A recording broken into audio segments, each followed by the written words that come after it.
The Board of Public Works last week voted to approve a consulting firm to do preliminary design work for the Adamsdale well and for the Kelly treatment facility. What portion, percentage-wise, of the town is fluoridated?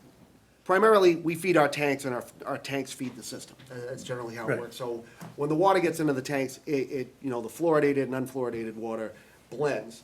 So when you're around the downtown area, going out, in this area up towards High Street, you're around 0.7, which is our limit that we put out, going down to 0.6, 0.5, over at over towards the Kelly area, when you're talking about the Old Wood South tank, that's over there, that was hitting a 0.35, and as it radiated out, going down, you basically got down past Old Post Road, Hoppin Hill area, where it started petering it down to a 0.12. What's the factor that it should be?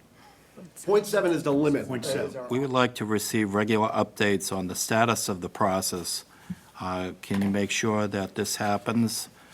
Yeah, I spoke to the board about this and to my staff, and my plan moving forward is to provide a monthly report to my board, the town manager, and the Board of Health through Anne Marie on our progress. Have you worked out a cost factor on how much each of the wells would cost to, let's use the word renovate? In speaking with the engineers, again, they are speculating the same as I am, but they were looking at Kelly, 100 to 150, and Adamsdale and Hillman, possibly 200 to 250. It's regretful what occurred, and we want to prevent future occurrences. The board was wondering if you have given consideration to developing a plan or a procedure that would prevent that from happening again.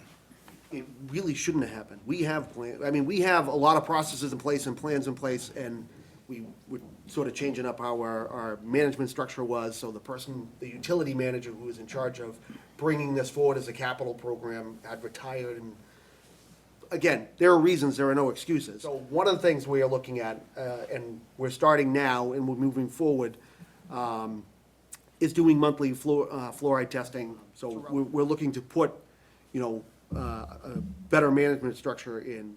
So it sounds like completion would be October, November 2020.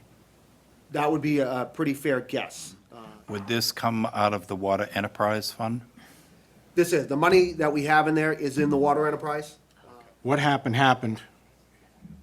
The question is, what happens from here on? We have full confidence that the director and the board will handle the rest of this situation as well as it can be handled. This was not something that my board, back in this time, made this decision. It was an Right. oversight on my department's part. The board never had an opportunity to approve or deny, because it never got to that point. To disparage the past board or any other group for that is just poor conjecture on their part. And again, I take full responsibility for what happens in my department. And we are going to fix it. This will get taken care of, this construction season.